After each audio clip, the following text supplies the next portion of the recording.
Hey, good evening, everyone. Welcome to the Plan Commission for July 3rd. If you have any electronic gadgets, please silence them. Ryan will start Steve Lichtenfeld, here. Carolyn Gatus, Bridget McAndrew, Bob Denlow, Helen DeFate, Here. Kami Waldman, Here. David Gibson. Here. Okay, we have minutes from the previous meeting on June 20th. Are there any changes? No. Okay. Do we have a motion? I move to approve the minutes. Second. All in favor? Aye. Opposed? Okay, let's move on to new business. Alrighty, so we'll begin with the site plan review for 7452 Byron Place. The subject property is located at the southeast corner of the intersection of Byron Place and Glen Ridge Drive. The property is zoned R2 and is developed with a two-story single-family home. The project scope includes the demolition of the existing home, garage, driveway, and walking paths to construct a new single-family home. I'll provide a summary of review criteria, but a full analysis is available in the staff report and can be found on the city's pending applications page. The property is surrounded by a combination of single and multifamily structures and meets the requirements of the R2 district. HVAC units are proposed on the west side of the home and trash is proposed to be stored at the rear. Both are proposed to be enclosed with treated wood fencing and plantings. Impervious coverage will increase from 40.3%. Well, it will increase to 40.3% from 37%. The MSD 15-year 20-minute storm calculation is projected to increase from 0.5 to 0.52 cubic feet per second. Landscaping plan proposes removing all 17,264 square feet of existing canopy coverage. The plan proposes adding 4,250 square feet of canopy coverage, which is 18 square feet more than the replacement requirement. The plan also exceeds the native species requirement with 84.6% native proposed. Water, sewer, and gas will connect underground in the front yard. Electric line connects via the rear. Staff are of the opinion that the project meets the criteria for site plan approval and recommends approval with the following condition. To ensure future maintenance and protection of the drywall system, the applicant shall record a deed restriction identifying the location and details of the system with the St. Louis County Recorder of Deeds and provide proof of the recording with the building permit submission. Okay, thank you. The applicant?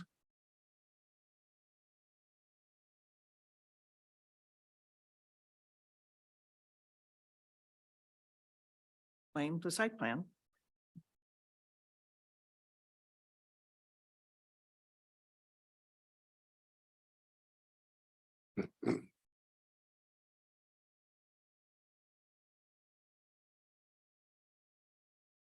All right, my name is David Voles. I'm with Voles Engineering, and what you see here before you is the existing drainage on the left and the proposed drainage on the right. And what I outlined here in yellow is the existing home, and this would be the proposed home on the right side. And the red area pretty much drains to the west towards Glen Ridge Avenue, and the green area currently drains towards Byron Place. And in the proposed condition, it's going to do the same thing. We are proposing to put a dry well at this location right here, and the water from this blue area of the roof would go into that dry well and be treated. So I can say, after we do this, that there's going to be less water that's going towards both streets, and there won't be any water going on any adjacent properties, towards any adjacent properties. This is actually right here is the high spot in the whole area.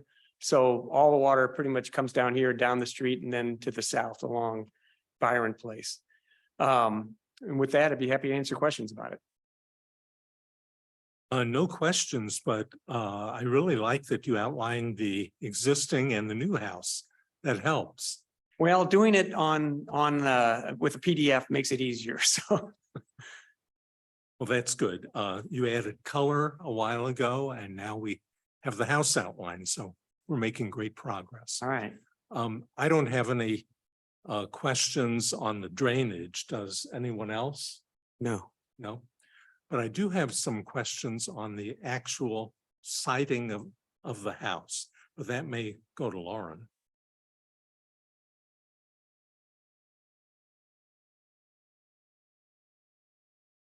I'm curious about the decision of the garage being a rear entrance in lieu of a side entrance, if you could do that. because there's not much backyard left at all. But there's a huge front yard and a huge side yard. And you can see it on the proposed drainage plan. It just seems like it's not the best use of that site. The problem, we did look at doing it as a side entry. There's just not a lot of room between the garage doors and the street. And Scott and Blair didn't want the open garage doors right there on what is really a very busy street facing the public. And, you know, we do have a big site and there still is an awful lot of green space. And we did really carefully consider that decision with Bowles to turn it to the rear. It gives more room for someone to park a car outside the garage door off street. And it leaves more privacy for what may be inside the garage, not facing a busy street. So we did really consider that. Just may add on to that. Sure, come up to the mic. So just to add on to that, we actually polled a number of. Can you identify your name? Sure, absolutely. Blair Melman with Melman Brothers. Everybody, and thank you for being here, especially on a holiday weekend. But yes, just to further Lauren's point, our really main concern was the security. And we actually polled a number of people that live in the neighborhood and just other young families. And kind of the feedback from 3 or 4 of the different people we talked to, young mothers, was that they would just feel a lot more comfortable being able to pull into the driveway and then pull into the garage as opposed to just kind of have a little bit of separation there. They felt that was more secure. So that was kind of the final straw, if you will, that decided, because originally we did have it facing Byron like the existing house was. And so that was kind of what led us to making that final decision. Glenridge, excuse me, Glenridge, thank you. yeah. To put it in the back of the yard. Okay, well, the house and everything fits into the required space. So I understand that. It just seemed like there's a lot of open space in the front and the side of the house and very little in the backyard. So that's a comment. I don't know if anyone else has any other comment on the usage of the site. Oh, can I just ask, is this a spec home? Yes. Okay, and the reason not to put I mean, it's always more attractive if you can hide the garage door. Don't get me wrong, it really makes a difference. But I assume a family will be living there. And I assume there'll be swings and objects like that. Do you feel there's enough room? Yeah, we actually feel like in the rear of the yard, there will be, especially we have kind of a covered patio and deck off the left side of the house. And where that will kind of then lead out to more of that useful backyard space in the left corner, if you will. I do want to say we also have a really pretty front yard and it's a beautiful street. But the living area, the terrace on the front of the house to enjoy that yard. So there are doors. Terrace, you'll see it on the. And I assume the reason that house is being demolished and a new one built is that there are a lot of problems with the existing house. In pretty poor condition, yes. Current owner has owned it for.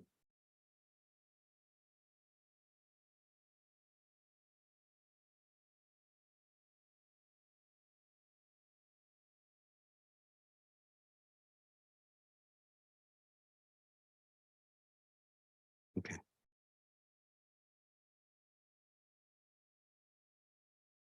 Anything else about the site, Lauren or Dave? No? Okay, there is a staff recommendation. I'm sure you're aware of it. Okay, any other questions on site plan? Okay, do we have a staff recommends approving with the one condition that's already been read? Do we have a motion? I move to approve the staff recommendation with a condition to ensure future maintenance and protection of the dry well systems. The applicant shall record a deed restriction identifying the location and details of the system with the St. Louis County Recorder of Deeds and provide proof of recording with the building permit subdivision. You're aware of that? Okay. Second.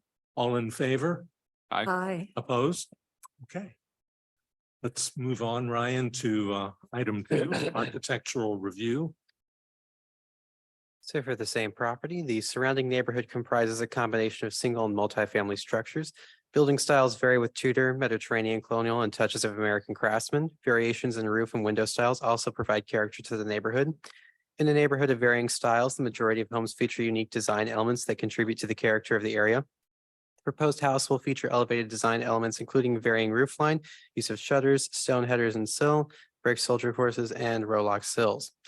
Nearby structures are primarily red, brown, orange, or gray brick with stone, stucco, or wood as secondary materials. The structure to be demolished is a two-story single-family home that comprises of brick, stucco, and wood. The new house is proposed to be constructed of light gray brick, fiber cement board accents, brown architectural shingles, bronze windows, shutters, and bronze doors. The front facade features a new concrete front path leading to the covered entry with a recessed door. A terrace with an iron railing is positioned east of the entry. Rear facade includes basement, at-grade garage entry, patio with covered and uncovered sections, trash enclosure, and plantings. The driveway and rear patio are proposed to be exposed to aggregate. Trash and HVAC are to be screened with treated wood and landscaping. Exterior incandescent lighting is proposed at all doors and the garage. Staff recommends approval with the following condition: that if exposed aggregate is not used for the front path, it shall match the city standard pour with an 8.5 sack mix of Merrimack sand and gravel. Guys, again, to Blair Melman with Melman Brothers, and I just wanted to thank city staff, you Chairman Lichtenfeld, and the rest of the board members for being here this evening, especially on a holiday weekend. And I know a lot of challenges with the weather this weekend, so I hope everybody with electric issues, those have been resolved. Scott and I are just thrilled to be continuing what we think is a will hopefully be a long-standing legacy of homes that we've built in Clayton. I don't even know the number, but we're probably over a dozen or so. So we love Clayton. We're all about Clayton. Grew up here, continue to live and work here. So thank you for this particular house. I'll turn over the rest of the presentation to Lauren, and just thank you all as well. Thank you again. Okay. All brick home. There's just one. Lauren, can you just hold the mic with you or lean it back towards you? You can pick it up. It can be moved if you want to stand. And we're going to be using this very pale gray brick and dark bronze windows and a dark brown roof and we'll be having some limestone accents on the windows. And I think the house is a really nice traditional design that'll blend in on the street, and I'm here to answer any questions you have. So it is a gray brick. It's not going to be whitewashed or anything. It's going to be a brick.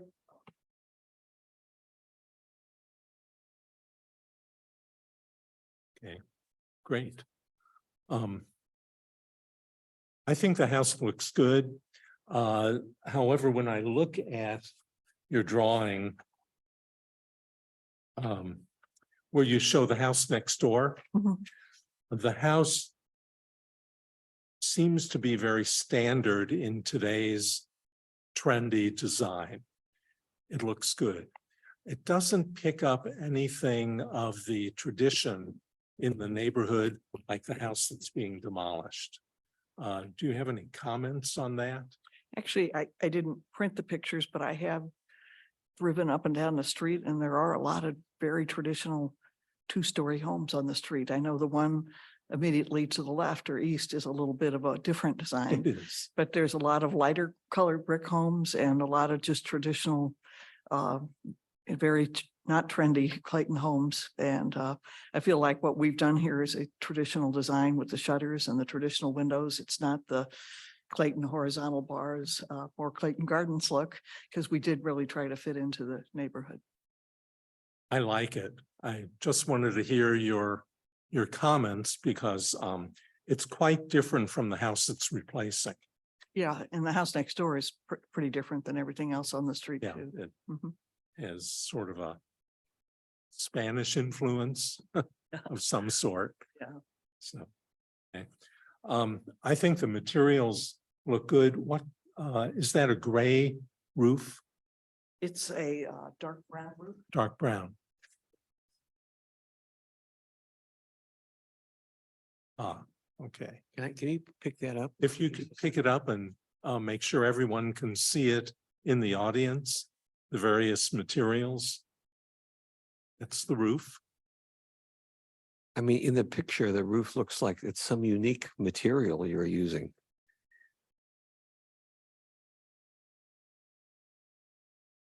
It's like an artistic rendering of the roof. It's the brick.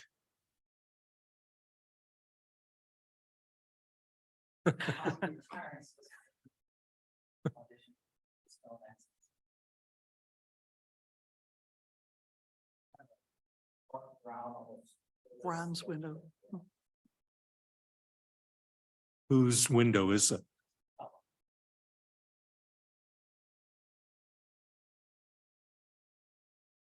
Other comments, Bob?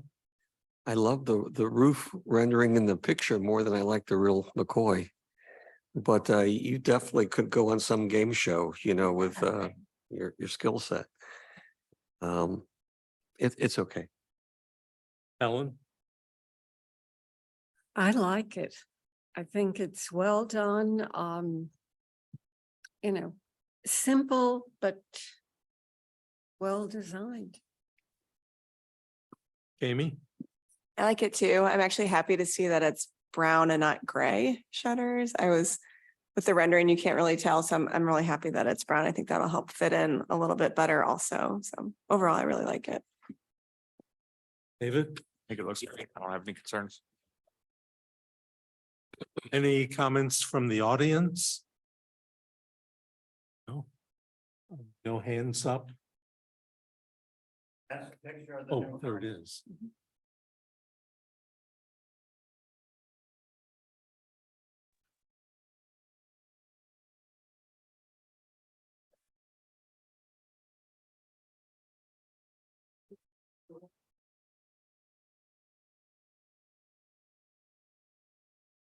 Is that what we have here? This is the updated one? Oh, on the screen. Yeah.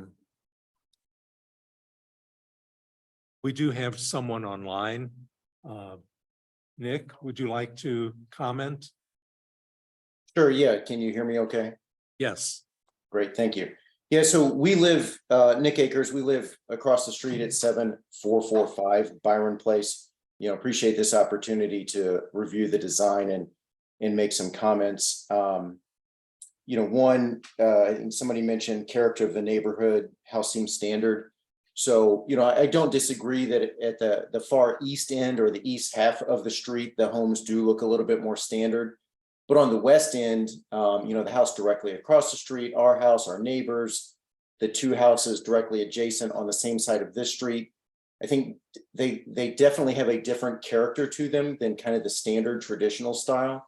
So, you know, maybe just some consideration there in terms of matching the character of the neighborhood. There was a comment about polling on the garage placement of talking to families in the neighborhood, young mothers. We're a young family. You know, I don't know who was polled, we weren't. And then, you know, just another comment. There was another really nice home that these folks are doing across the street from the Glenridge School. And we really enjoy going and playing on the soccer field in the morning there with our kids. And I don't know exactly what phase of the construction was going on, but there was a considerable amount of dust in the air that caused us to leave the soccer field. So just would appreciate any thoughts or comments on dust control during this construction. Those are my comments. Thank you. I'm Scott Melvin with, oh, sorry, go ahead. If you have more. Yeah, I was just gonna, sorry, the last thing I wrote down, just the, I think the color of the light gray brick next to kind of the tan house next door and kind of the brown houses across the street. Just a comment there for you. Thank you. And thank you for your comments. We really do appreciate it, Blair and I. So I'm Blair's brother, Scott Melman with Melman Brothers Development. And, you know, these comments, questions, concerns that, you know, neighbors, staff, you know, Blair and I have, you know, will all get answered. We will get out to every single neighbor. That's one of the things that we have pride and joy in doing, just to make sure that everybody in the surrounding areas 200 feet within, which is a requirement by code, to meet and greet as many people as possible. And we encourage that. If there's something that does come up that, you know, you would like to see tweaks of, you know, we're happy to take all that into consideration most certainly. The comment about the dust and stuff from the Oxford House, that's actually our dad that's building that house. You know, yes, it's a totally separate company, but it's our father building that house. And there are times things like that happen. However, Blair and I will do everything humanly possible to make sure that the dust, you know, settles elsewhere other than neighboring properties, whether it's with hoses or with sprinklers or whatever. You know, we take pride in this and we don't want anybody upset, you know, when this project is ongoing or completed or at any point in time. So I encourage people to ask questions, call us, we'll give it our phone numbers. You know, we want to make everybody happy, including ourselves. Any other comment, Nick? Oh. He's off. Thanks, Scott. Absolutely. Okay, any other comments? No. We do have the staff recommendation about. We have one more aggregate. hand up. Oh, we do have another person. Please, sir, if you'd like to speak, please come up oh, thank you. Hello, can you hear me? I'll come up. Hold on, we have someone speaking in the chamber. I'm Joe Conley, lives at 7451 right across the street. The corn blooms and Leonard. So house was born in 1931 when I was born, the same year. So I've been there a long time.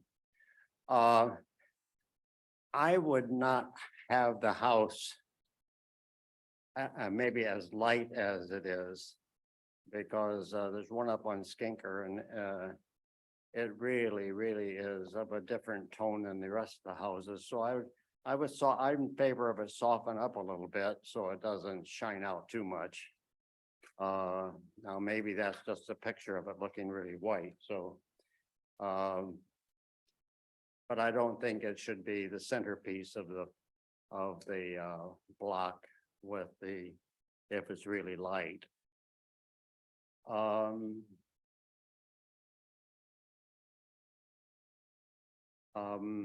I guess it's pretty well set to go, isn't it? I mean, this is a chance to give some feedback. Is that correct? It's correct. We haven't voted on it, but this is a chance to hear comments. Is it about 3,400 or 3,800 square feet? Lauren, could you confirm that? 3,800, including the garages? Does not. 3,800 without the garages. Correct. I heard 6,000 one time, so I wouldn't have been in favor of that, but maybe 3,800 can fit on that lot.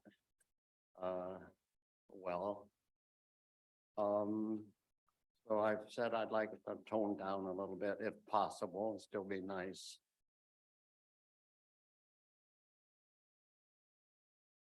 You know, that house on Skinker is odd shaped. You're talking about at Clayton Road? Near Clayton Road. Right. Very odd shape, different materials. It's stone instead of brick. It really doesn't fit in. And that's the city of St. Louis that reviewed that. Terrible. I agree. Yeah. And I don't see this and that in the same. So anyway, this Comparison. into the neighborhood, it's going to be larger than the other houses, but anyway that it can fit in, I'm in favor of it adapting to fit in. It's going to be larger than the other houses already, but I don't think it needs to be shine out by its brightness or anything. Sure. So I'm not going to fight it. The corn blooms have been neighbors a long time, so but it's glad that it's going to hate to see their house go. I'd probably rather, all things considered, that they kept the house the way it was, you know, kept the house and fixed it up. But we'll be pleased with the new neighbors and hope everything works out well. Thank you. Thank you. See, we have another hand up. Can you let him in? Oh, He can unmute himself and speak. can you unmute? Hello? There Can you you hear are. me? Yes, we hear you now. Okay, so the only question I had was about dust. I know somebody else asked about dust. And as well as, since it's a 100-year-old house, we are more concerned about asbestos or lead because we stay just next door. So that was our only concern.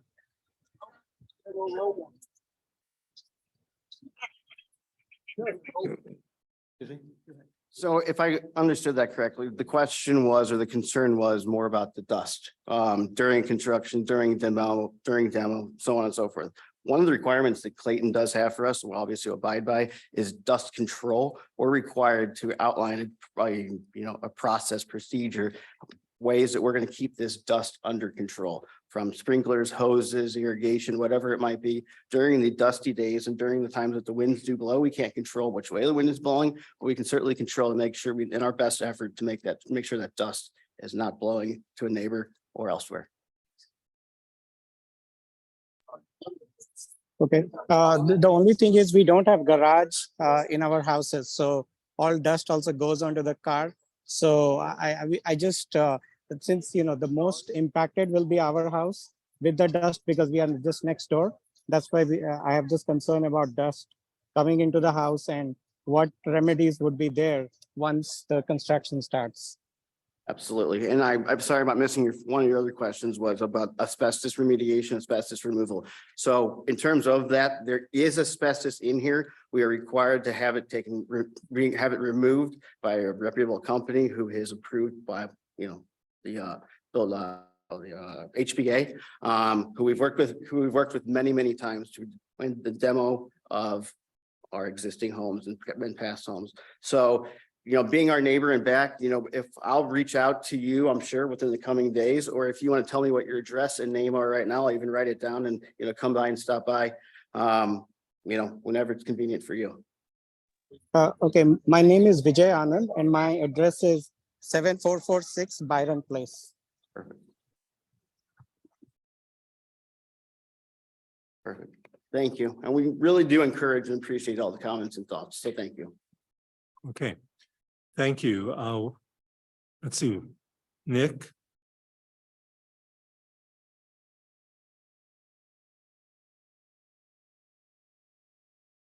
Nick. Hello, this is Diana. I'm Nick's wife. So we live right across the street there next to Joe Connolly, who just spoke. I wanted to second what Joe said about the brightness of this house. I thought that actually from the picture, I thought this was more of a white brick, but hearing that it's a gray brick. In addition, concern is VJ's house next door is very much a tan. Then you're putting a gray. It doesn't necessarily look very nice next to like a tan color. That there's so many options for colors of brick that I feel it would be interesting to me, and it sounds like Joe, if you could come up with maybe a different color, a slightly darker color that would not stand out so much, and then also go better with the houses next door and across the street, which would be our homes. If possible. Can we show that where they would see it online? The brick? It's not gonna appear very well, even if we tried to zoom the camera in. Diana, I was gonna comment, we're looking at the brick. It is a gray brick, but I would call it a warm gray. It is not a cool gray, which would have more blues or real gray in it. But to me, I thought it was a beige brick when I first looked at it, It's just a little walking gray. in. There's just a little gray in the beige, yeah. Yeah. So I personally, and we can ask the other members, thought that it would actually look very complementary to the house just to the east of it. And with the brown shutters and the roof color, I think it'll be a much warmer composition than if it had been a white brick. Oh, okay. Thank you. I appreciate you commenting on that. I definitely,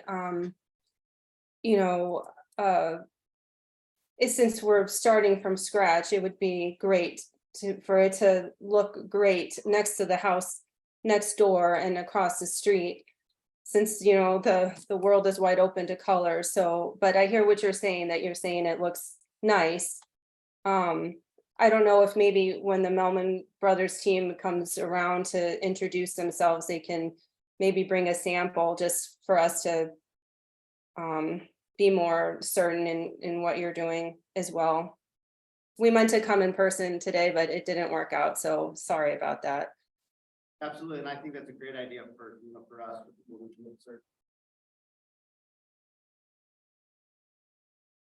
Okay. Thank you. I don't know, did you hear that? What Scott Melman said? All right, Yes, I was saying, so when we do make our final rounds through the neighborhood and if people aren't home, we'll obviously leave business cards and they can call us whenever, but we will have a sample of that brick and all the other exterior stuff if needed or if wanted at our availability, if you guys for a closer look. Yeah, that would be fantastic. I don't know how soon you plan to make your way out this way, but. I would say we'll be on the roads, on the streets within a week or no more than 2. Okay, If that works for you, that, you know. yes, this coming week is fantastic. Thank you. Absolutely. Thank you again. Okay, Vijay.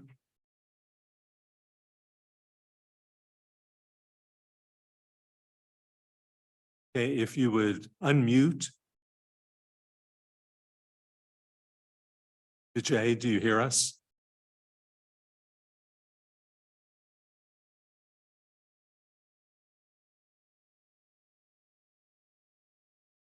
Oh, okay.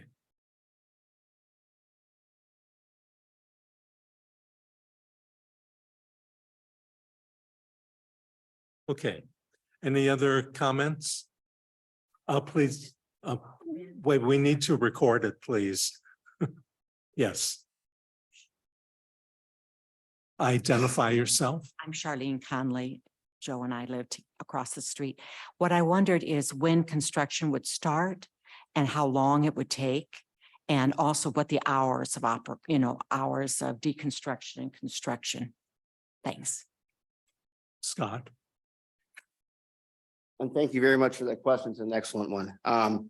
Construction should start, well, tonight is our first step of getting approvals. From here, what we're going to get going on, hopefully not tomorrow, but on Wednesday, is finishing our construction drawings. Our construction drawings are actually kind of, you know, underway with structural, civil, and the architectural and landscaping stuff. We hope to have everything submitted to the city of Clayton, I'd say within 4 weeks, maybe a little less. Okay, from there, we'll apply for our demo permit. Hopefully demo of the house can be within the next 4 to 6 weeks as well. So there's something new, I think, with the city now that we can no longer apply for our demo permit until we have gotten ARB approval. Is that correct? Yeah, I'm sorry. I mean, we're gonna have to go into details on that, but the timeline was to get all of your SWIP documents approved Okay. and other demolition permit requirements. It helps to have this first, otherwise you have to do that twice. So we want to make sure we're going about it the right way, most importantly. The other comment was, or question was, when construction will start. If demo starts within 6 weeks, construction is going to start probably about then, but the actual construction would start, I'd say 2 to 3 weeks after that. So that puts us, what, middle of, end of August-ish. Timing for the full construction, it's probably an 8 to 10 month, possibly 12-month build. I'd say 8 to 10 month build from the time we start our foundation. So if we start our foundation September 1st, that's 9, that's what does that put us in? You know, in May, June of next year was when the house will be finished. The other question was hours of operation. We are able to do construction only Monday through Friday between the hours of 7 a.m. and 5 p.m. Yeah, most of the time, everybody's out of there. All of our contractors are out of there by 3 p.m. So, yeah. Okay, thank you. Did that answer your question? Good, thank you. Any other comments in the audience? No more hands up. Any further comments? Kevin's a little early. Sorry. Well, that's Clayton rules for construction, so hopefully they'll be on the later side than the earlier.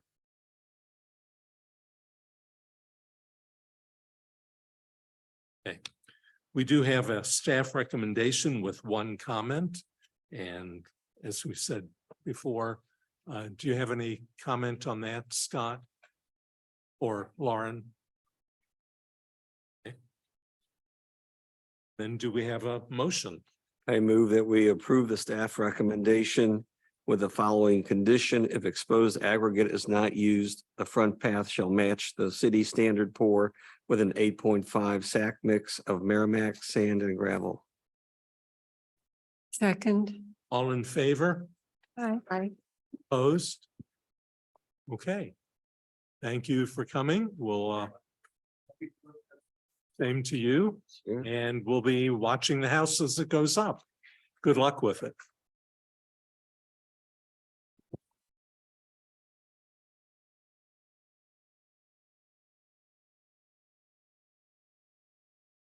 Okay.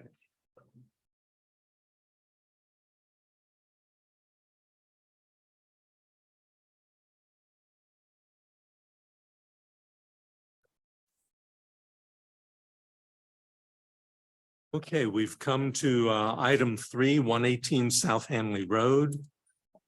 Ryan? The applicant is seeking a conditional use permit to allow the operation of a marijuana dispensary on the subject property, which is located on the east side of South Hanley Road between Carondelet Plaza and Bonham Avenue. The property is a zoning designation of high density commercial and is located in the Clayton Plaza Overlay Zoning District.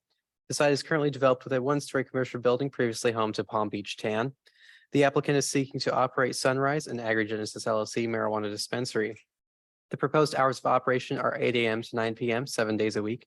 The structure measures roughly 3,600 square feet and will include a waiting room, sales floor, private employee spaces, and restroom facilities. The site contains a 23-space parking lot and may be accessed from South Hanley Road and Colorado Avenue. Deliveries will be handled via Colorado Avenue, which functions as a rear alley to buildings fronting South Hanley Road and Carondelet Plaza. Refuse will be stored and handled via an existing dumpster on Colorado Avenue. The applicant has stated that marijuana products will be rendered unusable if they are required to be discarded. I'll provide a summary of review criteria, but a full analysis is available in the staff report and can be found on the city's pending applications page. Adjacent uses include a car wash and offices. Restaurants and residential units may be found on adjacent blocks. The proposed use is compatible with surrounding uses and neighborhood. There will be no changes to the footprint or size of the structure housing the proposed dispensary. The applicant has provided facility operations manual that identifies odor mitigation methods and security procedures and has been reviewed by local law enforcement. Staff are of the opinion that they meet the performance standards and regulations governing marijuana facilities. Staff are of the opinion that proposed dispensary will not result in adverse impacts related to traffic, noise, odor, utilities, and emergency services. Staff recommends that this board recommend approval of the conditional use permit to the Board of Aldermen. Okay, thank you. Good evening. Good evening. Thank you for having us. If you would identify yourself and your company. Sure. And then make any further comments that you would like. Yes, my name is Neil Miner. I'm the Chief Administrative Officer for Agrigenesis, which operates Sunrise dispensaries in the state of Missouri. A few of my coworkers are here with me today. Duke Olinger is our Director of Security. Sean Carriger is the President of the company. Chris Nelson is the manager of our current St. Louis dispensary. And Antar Schaefer is kind of a utility player for the company who does a little bit of everything. And he's actually the one who found this location for us here in St. Louis or in Clayton. And so we do currently operate 4 dispensaries. We have one in St. Louis that's on Michigan Avenue. And we're in the process of working with the state to relocate that to a different place, and we're kind of doing that in parallel with working with the city of Clayton to get our conditional use permit. Okay. We understand that you are within the boundaries without affecting any religious institutions or schools, etc. Correct. We did see it on the what was proposed to us. But could you or your security person go over some of the security items that will be taken care of? Yeah, Duke, would you like to speak to that? My name is Duke Olinger. I'm the Director of Security for the company. And I can answer any question you might have about the security, but we follow all the state guidelines that are put in place, and I feel like we exceed the state guidelines when it comes to the security equipment that we do put in place for the building. It does have access control to where it does not allow customers to get anywhere else inside the facility without an employee opening that door. We have all the required CCTV, intrusion alarms, everything that, again, that is required, and we do a good job with the amount of equipment that we do put in that building, because we want to keep it running properly and keep everybody safe. So would the CCTV and any other apparatus be operational 24 hours a day? Yeah, the CCTV runs 24 hours a day, yes. Both during operating hours Yes. and closure hours? Yes, yeah, we are required by, state to maintain that. For the video surveillance, we have the intrusion alarm that is on after hours. That would not be on during business hours. It does have certain panic alarms throughout the building that, for any issues that may occur. Haven't had to use any of those systems with any of our facilities. But yes, we have everything that runs, during the day. That we have the few that are on during the day, but most of our security equipment it is definitely 24 hours a day, 7 days a week. How will you monitor the 23 parking spaces? Are you asking about how we would make sure that they're only used for our customers, or? There's signage on the parking spots now from the previous business that was there that says these spots are reserved exclusively for customers of the building. And we would probably do something similar, but at our dispensaries, transaction time is between 10 and 15 minutes per customer. So there's a lot of turnover in the lot, and no, we wouldn't really want people just coming in there and parking if they're not our customers, but at the same time, the transaction time and turnaround time is pretty quick. And I don't think with the 23 spots there, I don't think that we're going to have any parking problems. And then in looking at the driveway, would cars exit on Colorado, or do they turn around and come back out to Hanley Road? Currently, most of the parking spots that are in there are angled in the direction that they would enter off of Hanley, and then backing out of their parking spot, they would exit onto Colorado. That would probably be our preference to do that. I'm not real familiar with the traffic flow patterns of downtown Clayton. I don't know if people would want to enter off of Colorado. I don't know if we should have angled parking facing one direction on one side and the other way on the other side, but we're certainly open to input, and we're going to have an architect design everything, including the parking lot. So we would get their input on that as well. Well, just a recommendation, Hanley Road is fairly busy. Yeah. And the way I'm looking at it, if you would have Hanley Road be your entry point and encourage people to go out Colorado, I think would avoid a lot of congestion on Hanley. Yeah. If you watch your potential next door neighbor, the car wash, you will see the cars coming out, trying to maneuver, getting out into Hanley Road. Sure. Yeah. And I'm sure making a left turn onto Hanley is nearly impossible coming out of there. We did, myself and Duke had a meeting with the chief of police and captain last week. We did a video call and presented our security overlay plan. Today, while we were in town, Captain Thruitt came down and did a walkthrough with us and looked at the interior, the exterior. We got his input on things, and then Duke invited them to bring all of the police officers to come back when we're finished so that they know what the store layout looks like and they know where everything is and the cameras and and everything once we're ready to be operational. Thank you. Let's go around. Bob, comments? Yeah. The door is locked until an employee lets somebody in? So the door from on the entrance of the building is open so that customers can walk in, and they walk into a reception area. And then they have to register with the receptionist, and they can't enter the sales floor until they're buzzed in. Is the division like a glass wall or just a No, desk or it's a solid wall. solid wall, Mhm. floor to ceiling? That separates the reception area from the sales floor. Yes, it So is. there's another door that has to be opened up to let them into the retail area? Correct. Oh. And the security, is, are the requirements overkill or is there a real issue going on in the business? I mean, There was a rash of break-ins in St. Louis last summer, and I can't remember exactly how many. Duke can probably tell me off the top of his head, but I want to say it was like 25 in St. Louis City were attempted break-ins. And in no case did they ever get away with product or cash because of the way the state has rules regarding the design of the facility. So we have an interior vault so that if someone even does get into the building, they're going to be caught on camera, but they still can't access the vault where we store all of our products because of the way it's built.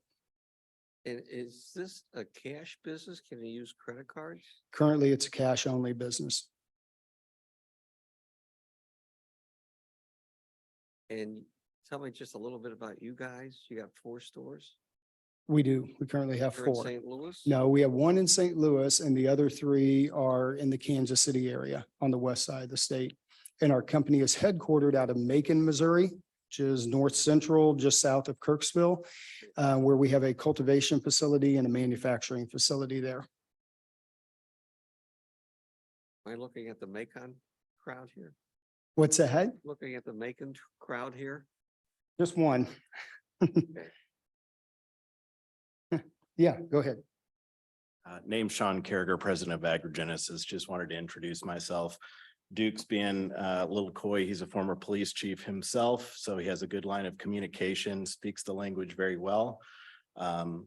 Something that Neil pointed out is controlled access from a security point of view. DHSS, our regulator, has very clear rules and regulations about what controlled access looks like. We don't make these decisions. They have very clear rules that separate public access from controlled access areas, which is our showroom floor. That's why we have a solid wall with a key fob or secured entry and exit. It's to prevent any sort of public access to controlled substances. So all of our security parameters are very well defined. And it's actually the state regulators that put that in place. And they also go through, countless inspections and audits to make sure that we're compliant at all times. And they actually have access to live feed to see what's going on 24 hours a day. So they can always check up on us if they feel like they want to. So this is a type of operation where people really aren't going to be milling around. They have their car, they go in, do their business, and they kind of leave. There's a rule about the number of customers to workers. There's a 3-to-1 ratio. So we can't just allow as many people that want to browse and shop at their leisure. We certainly encourage dialogue and have a very educated staff for questions and comments and education. But no, there's not, you can't just kind of walk in and it's not shopping for a t-shirt per se. It's more of a controlled environment where you have a guided purchasing experience with a pretty close attention with workers to customers. Yeah. Why Clayton? Why not Clayton? Well, that may be your answer. Yeah. You pay more rent would be the answer. Why not? Sure. I think access is a really big thing that's important for all kinds of people. Adult use is allowed now, but there's a significant number of medical patients. Clayton's no stranger to people who benefit from medicinal use of cannabis. We think it's a great place to do business, safe environment, good, what seems to be a supportive, conducive business atmosphere. And we're very excited to be here. Thought maybe you'd be doing an alternative, have coffee tables outside and people token away instead of drinking coffee. Hey, if you want to see that, we can talk, but. Thank you. Ellen? Yes, I would like to comment on your manual. It is impressive. I did read it. And I presume that you follow it. It is enforced. Correct. It's not just something that gets put on the shelf and dusted when the inspector comes. No, it's another one of the items that is required by DHSS that we have an operations manual. Most of the procedures within that manual follow different parts of the state regulations. And as Sean said, the state has access to our cameras and they can log in whenever they want and see how we're operating our facility. Okay, the other thing I noticed in reading it is that it seems geared to the medicinal user. And is that because that came first? Correct. And will you be putting out another manual? Is there a different way that the recreational user would be, the interface would be? No. When someone enters our store, other than the way that they register with the receptionist, we really don't treat anyone different, whether they're a patient or an adult use consumer. Okay, and you mentioned that cultivation will not be on site. Yes, there is no consumption on site. That's And correct. your odor control looks good. So nothing further. Thank you. Amy? I did have a question on safety again. I mean, I understand that you guys have your employees and your product all safe and sound, but if you are saying that there was like 25 break-ins at whichever facility, is that asking criminals to come into Clayton? You know, your location is right down the street, you know, from a bunch of residential homes and, you know, other businesses, and people walk up and down Hanley and all the things. Like, how does that kind of play in? And I think you're moving from your previous one because you've had a lot of safety issues for your employees. So We have low traffic counts there. It's an area that probably has as much black market transactions as we do inside our dispensary. And we really feel like we can be more profitable and do a better job in a different location. Our license was awarded in Congressional District 1, and we have to stay within Congressional District 1. And as a company, we want to maintain a footprint in the St. Louis area. And I think Duke stays up more talking to all the other directors of security around the state. Since the string of break-ins last year, there really haven't been any more, because I think the people that were committing those realized that there's nothing, they can't actually gain access to anything of any value just by getting into the store, if they're even able to get into the store to begin with. A comment as Yes, well. go right ahead. We'd be happy to provide some sources and statistics, but there's actually a lot of data out there to support the presence of a dispensary and all of the security measures that come along with that, actually decreasing crime in those neighborhoods. We have a lot of sources to back that up. Be happy to share that with y'all. But yeah, no perceived negative influence because the dispensary is present. In fact, it's a deterrence because there is so much security present. Yeah. okay. And one thing, I saw your hours are going to be to 9 p.m. Correct. Yeah, the after work crowd, folks that can't leave during business hours. Well, they are trying to create a nightlife here in Clayton. It hopefully has a good synergy with the restaurants around the local area too, so. There you go, yeah. I'm sorry, I missed that. The jazz club down the street, he said it would be beneficial for that as A lot well. of synergy there. Correct, correct. David? I don't have any questions. How often will DHSS actually physically monitor you? They will come at least one time a year and do a physical inspection. DHSS is adding 20 new employees by the end of this year because they want to be able to do more inspections more often. So we just try to act like they could show up at any time, any day without notice, and that's how we operate. But they will come and do an inspection at least one time a year. Yeah, an annual required with the expectation that there will be random inspections also. We've experienced at least 2 additional randoms at every location. And I'm sure you're aware that there are 2 other dispensaries relatively close by, but within a different jurisdiction. Yeah, we feel like this location and the traffic patterns within the local area, those dispensaries, while I think they're 1.6, 1.4 miles away from this current location, feel like they really service different areas, and this will be much more convenient for the local population. What about signage? We have included in the documents proposed a image of our company logo and branding. It meets all of the city codes in terms of percentage of face of the building. That's our standard logo, sunrise with kind of a round sun looking logo to it. So it's pretty basic. That's what we include in most, if not all of our dispensary locations. It's just the word sunrise. In some locations, we do add the word dispensary to that.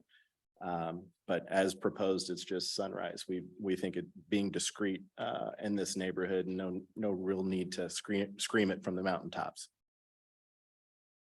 Okay. Let's see. Are there any further comments? I don't see any hands up. Everyone here is with your group. We do have a staff recommendation to recommend the conditional use permit to the Board of Aldermen. And if there are no further comments, do we have a motion? I move that we approve the staff recommendation. Second. All in favor? Aye. Opposed? Okay. Thank you very much. You're welcome. That'll go to the Board of Aldermen. I'm not sure when that'll be on. Do we?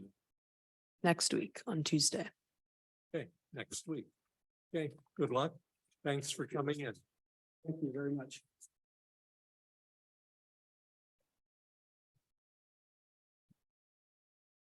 We got through our holiday agenda quite quickly. But let's go around. Kami, Nothing further. Helen, Nothing further. Happy 4th. Bob, Is Clayton now going into a real change with this business? It'll be interesting. But no, I leave for Romania tomorrow morning and see you guys in a couple weeks. I'll have a safe trip. David? I would just encourage everybody to check out engageclayton.com. There's a planning effort underway with Concordia and Washington University over in Ward 1. So we had a community meeting to kind of roll out the project a little bit. And that was last Thursday. We're going to have some neighborhood level meetings coming up over the next few weeks. So we'll engage residents again there. And then we envision another community meeting probably in another month and a half, somewhere in that time frame. But if you go to engageclayton.com and check it out, there's actually a voiceover presentation. So the information that was presented at the community meeting, you can see all of that there. You can flip through the slides, and there's actually an area for residents to leave feedback and all sorts of things, but just be aware that that's out there. I thought it was excellently done. The entire Engage Clayton. No, it's easy to find what you want, and then it's very directly descriptive. Everything. I think it's fabulous. I hope our citizens will be looking at it. I think they will. We've got some hits on it already. We just have one comment that's been left, but we've had a lot of people check it out, and we didn't want to just put the slides out without any context, and that's why we added the narrative. But it's going to be a clearinghouse for everything. So all the meeting dates will be there. We'll put together signs that will go in the neighborhoods, and we're going to have a neighborhood meeting where you scan a QR code. It'll take you to that site with all the information you need. So we're going to utilize that page, and it's the same if you go to engageclayton.com. That's where we also have the comp plan, the livable communities master plan. So we're really using that tool and resource the way we should. So happy about it. It's the most comprehensive communication device that I've seen in 20 years. Yeah. So thank you. Really good. Yeah. Thank you. Brian? Bob, are you going to be gone for the July 17th ARB meeting? Will you be back by By then? 17, I Mhm. will not be here. Gotcha. Anna? I don't have anything else. No? Okay. Well, then we are adjourned. We'll see some of you and maybe others on the 17th. So enjoy the holiday and stay safe and cool.